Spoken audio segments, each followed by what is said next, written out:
In the last session, we discussed about the objective of the MGNREGA, but in this session, we discuss about the critical evaluation of the MGNREGA. ಅಂದರೆ ಕಳೆದ ಸೆಷನ್ನಲ್ಲಿ ನಾವು MGNREGA ಒಂದು ಉದ್ದೇಶಗಳು ಏನು ಅನ್ನುವಂಥದ್ದನ್ನು ನೋಡಿದ್ವಿ. ಹಾಗಾದರೆ ಈ ಒಂದು ಸೆಷನ್ನಲ್ಲಿ ನಾವು ಈ MGNREGA ಇದರ ಒಂದು ಮೌಲ್ಯಮಾಪನವನ್ನು ನೋಡೋಣ ಹೇಗೆ ಅನ್ನುವಂಥದ್ದನ್ನು. ಸರ್ಕಾರವು ಈ MGNREGA ಮೇಲೆ ಹೆಚ್ಚು ಅವಲಂಬಿತವಾಗಿದೆ. ಎಲ್ಲವೂ ಸರಿಯಾಗಿದೆ ಎಂದು ತೋರಿಸುತ್ತದೆ, ಆದರೆ ಅದು ತನ್ನ MIS ವ್ಯವಸ್ಥೆಯನ್ನು ಸ್ವತಃ ಪರಿಶೀಲಿಸಬೇಕು ಮತ್ತು ಅನುಷ್ಠಾನದಲ್ಲಿನ ಪ್ರಸ್ತುತ ಅಂತರವನ್ನು ಸರಿಪಡಿಸಬೇಕು. The government is relying heavily on the MGNREGA MIS to show that all is well, while it should actually review its MIS system itself and correct the present gaps in implementation. Mahatma Gandhi National Rural Employment Guarantee Act has been dying a slow death despite the government's all tall claims of record allocations and 92% on-time payment generation. Recently, the central government has issued a fresh brief claiming that 92% of MGNREGA payment have been generated on time. Mahatma Gandhi ರಾಷ್ಟ್ರೀಯ ಗ್ರಾಮೀಣ ಉದ್ಯೋಗ ಖಾತ್ರಿ ಯೋಜನೆ ದಾಖಲೆ ಹಂಚಿಕೆಗಳನ್ನು ಹೊಂದಿದೆ ಮತ್ತು ಸರ್ಕಾರದ 92% ಸಮಯ ಪಾವತಿಯ ಉತ್ಪಾದನೆಯ ಬಗ್ಗೆ ಸರ್ಕಾರದ ಹಕ್ಕುಗಳ ಹೊರತಾಗಿಯೂ ನಿಧಾನ ಸಾವಿನಿಂದ ಸಾಯುತ್ತಿದ್ದಾರೆ ಅನ್ನುವಂಥ ಆರೋಪ ಇದರ ಮೇಲಿದೆ. ಇತ್ತೀಚೆಗೆ ಕೇಂದ್ರ ಸರ್ಕಾರವು ಪತ್ರಿಕಾ ಸಂಕ್ಷಿಪ್ತ ಹೇಳಿಕೆಯನ್ನು ನೀಡಿದ್ದು ಈ ಹಣಕಾಸು ವರ್ಷದಲ್ಲಿ 92% MGNREGA ಪಾವತಿಗಳನ್ನು ಮಾಡಲಾಗಿದೆ. ಈ ಒಂದು ಹೇಳಿಕೆಯಿಂದಾಗಿ MGNREGA ಒಂದು ಹಾಸ್ಯಾಸ್ಪದವಾಗಿರ್ತಕ್ಕಂಥದ್ದಾಗಿದೆ. ಹಾಸ್ಯಾಸ್ಪದವಾದ ಕಡಿಮೆ ವೇತನದ ದರ. The first one critical evolution of the MGNREGA ಹಾಸ್ಯಾಸ್ಪದವಾಗಿ ಕಡಿಮೆ ವೇತನದ ದರ. ಪ್ರಸ್ತುತ 17 ರಾಜ್ಯಗಳ MGNREGA ವೇತನ ದರಗಳು ಅನುಗುಣವಾದ ಕನಿಷ್ಠ ವೇತನಕ್ಕಿಂತ ಕಡಿಮೆ ಇದೆ. So ridiculously low wage rate. Currently, MGNREGA was rates of 17 states or less than the corresponding state minimum wages.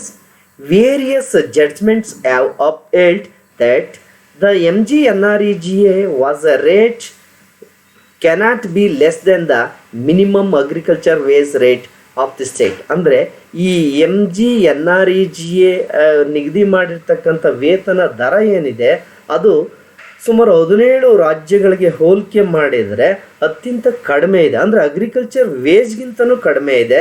So ಹಾಗಾಗಿ ಇದೊಂದು ಹಾಸ್ಯಾಸ್ಪದವಾಗಿರ್ತಕ್ಕಂಥದ್ದು ಈ ಒಂದು MGNREGA ಅನ್ನುವಂತಹ ಆರೋಪ ಇದರ ಮೇಲಿದೆ. ಇದರ ಮೇಲಿನ ನಿರಾಸಕ್ತಿ ಅನ್ನುವಂಥದ್ದು ಈ ಕಾಂಟ್ರಾಕ್ಟ್ದಾರರಿಗೆ ಅಥವಾ ಮಧ್ಯವರ್ತಿ ವ್ಯಕ್ತಿಗಳಿಗೆ ಇದೊಂದು ಅಭೂತಪೂರ್ವವಾದ ಅವಕಾಶಗಳನ್ನು ಅವ್ರಿಗೆ ಮಾಡಿಕೊಡುತ್ತೆ. ಅಂದರೆ ಮ್ಯಾನ್ಯುಯಲ್ ವರ್ಕ್ ಆಗಿರ್ತಕ್ಕಂಥ ಈ ಒಂದು MGNREGA ಇಲ್ಲಿ ಈ ಬಡತನದಿಂದ ಒಂದು ಗ್ರಾಮೀಣ ಪ್ರದೇಶದಲ್ಲಿ ನಿರುದ್ಯೋಗದಿಂದ ನರಳ್ತಾ ಇರ್ತಕ್ಕಂತಹ ಯುವಕ ಯುವತಿಯರಿಗೆ ಕೆಲಸವನ್ನು ನೀಡಬೇಕಾಗಿರ್ತಕ್ಕಂಥ ಈ ಮಹತ್ತರವಾಗಿರ್ತಕ್ಕಂಥ ಈ ಒಂದು ಯೋಜನೆ ನಿರಾಸಕ್ತಿಯಿಂದಾಗಿ ಈ ಯೋಜನೆಯ ಲಾಭವನ್ನು ಕಾಂಟ್ರಾಕ್ಟ್ದಾರರು ಮತ್ತು ಈ ಮಧ್ಯವರ್ತಿಗಳು ಇದರ ಲಾಭವನ್ನು ಹೆಚ್ಚಾಗಿ ಪಡೆಯುತ್ತಿದ್ದಾರೆ ಅನ್ನುವಂಥದ್ದು ಇದರ ಮೇಲಿರ್ತಕ್ಕಂಥ ಆರೋಪ. ಇನ್ನು ಎರಡನೇದಾಗಿ ಇನ್ಸಫಿಷಿಯೆಂಟ್ ಬಡ್ಜೆಟ್ ಅಲೋಕೇಶನ್. ಅಂದರೆ ಈ MGNREGA ಮೇಲೆ ಇರತಕ್ಕಂತಹ ಒಂದು ಬಡ್ಜೆಟ್ ಅಲೋಕೇಶನ್ಸ್ ಏನಿದೆ ಅಥವಾ ಬಡ್ಜೆಟ್ ಏನಿದೆ ಅದು ಅತ್ಯಂತ ಕಡಿಮೆ ಇದೆ. MGNREGA success at the ground level is subject to proper and uninterpreted fund flow to the states. thrice in the last year, and once this year. Funds have dried up in states due to lack of mother sanctions from the central government, which hampers the work in peak session. Almost every year, more than 80% of the funds get exhausted within the first 6 months. Thus, the government's claims of record allocations does not hold true in real terms.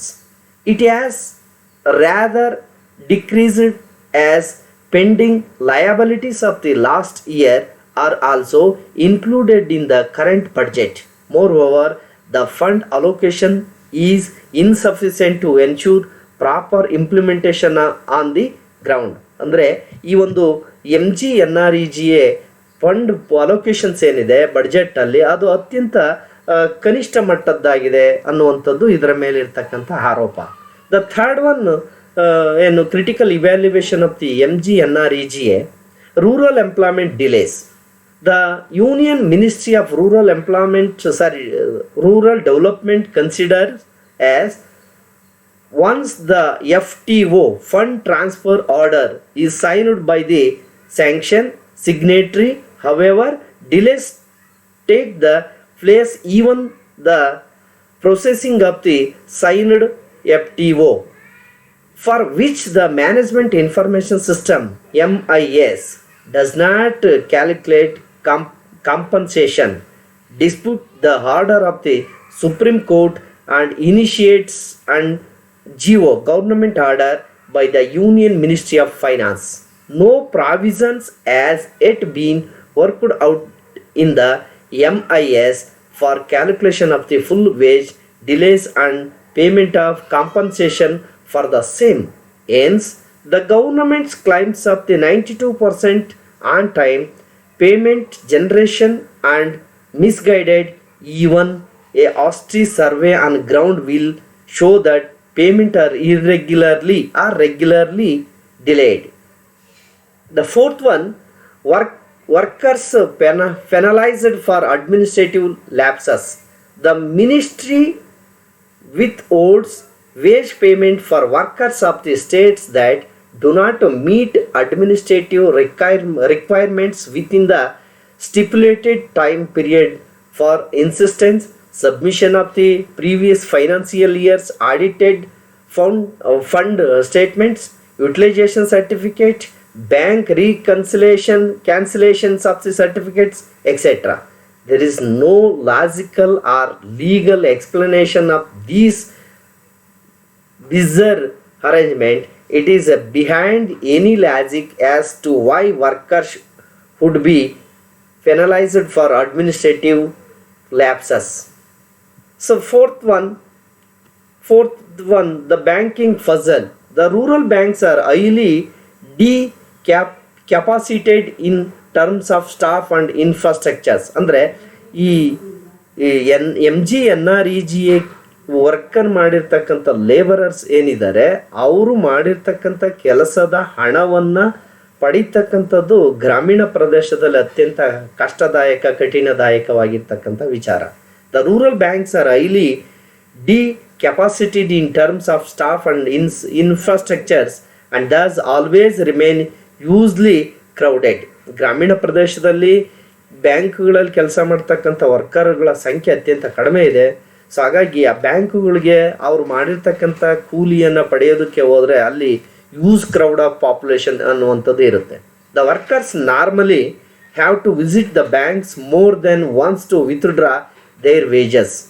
Due to great rush and poor infrastructure, the bank passbook are not updated in many cases. Often, the workers do not get their wages during times of need due to the hustles and the cost involved in the getting wages from the bank. So next one, faculty MIS data. Increase in the corruption and weakening accountability as roots in the excessive dependence of the implementation of the MGNREGA on technology, real-time MIS being one of them. There is a growing pile of evidence on how real-time MIS has made MGNREGA less transparent for workers, reduced accountability of for frontline functionaries, and aided in centralization of the programs. It has also painted a picture that is far from the truth on the ground. ಅಂದರೆ faculty default ಕೂಡ ಇಲ್ಲಿ ಕಂಡು ಬರುತ್ತೆ. MIS ಅನ್ನು maintenance information ಏನು ಇದೆ ಅದು ಕೂಡ ಈ ಒಂದು MGNREGನಲ್ಲಿ ತನ್ನ ಲೋಪವನ್ನು ಅಥವಾ ದೋಷವನ್ನು ಹೊಂದಿದೆ. One is to think about linking the implementation of MGNREGA from real-time MIS.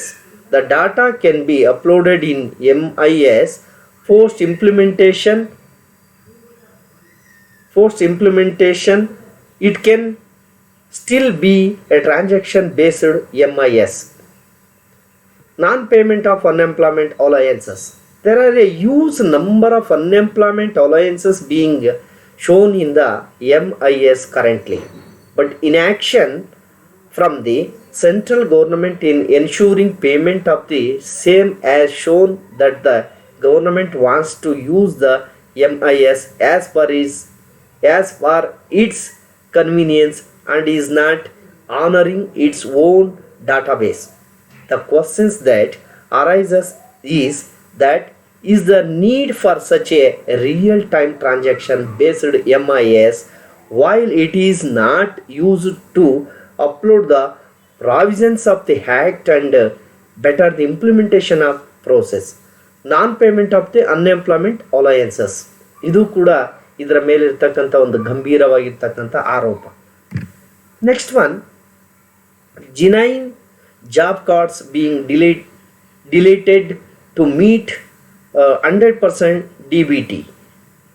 Genuine job cards are being randomly deleted to their use administrative pressure to meet 100% of the direct benefit transfers. DBT ಅಂತ ಕರೀತಾರೆ, direct benefit transfers. Implementation target in MGNREGA in states like Jharkhand. There are multiple examples where the district had later requested to resume job cards after civil society interventions into the matter.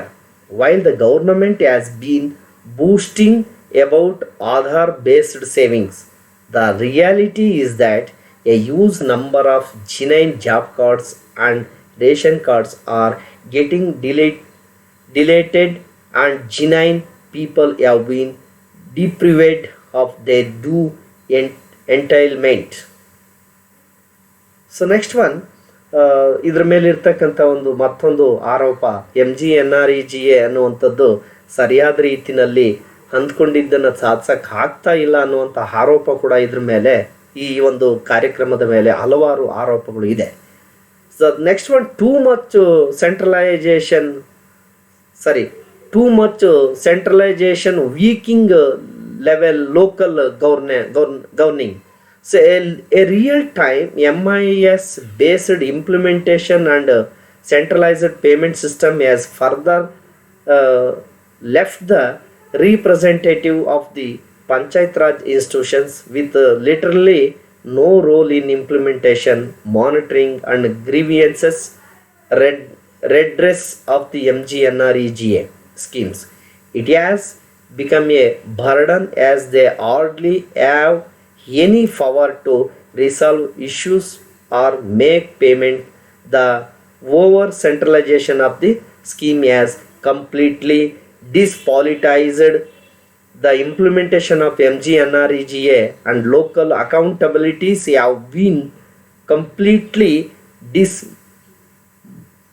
diminished. So ಹೀಗಾಗಿ ಇಷ್ಟೆಲ್ಲ ಆರೋಪಗಳನ್ನು ಈ ಒಂದು MGNREGA ಅನ್ನುವಂಥದ್ದು ಒಳಗೊಂಡಿದೆ. Administration ಇರ್ಬೋದು, local priorities ಇರ್ಬೋದು, ಇದೆಲ್ಲವೂ ಕೂಡ ಇದರ ಮೇಲೆ ಇರ್ತಕ್ಕಂಥ ಒಂದು ಗಂಭೀರವಾಗಿರ್ತಕ್ಕಂಥ ಆರೋಪ.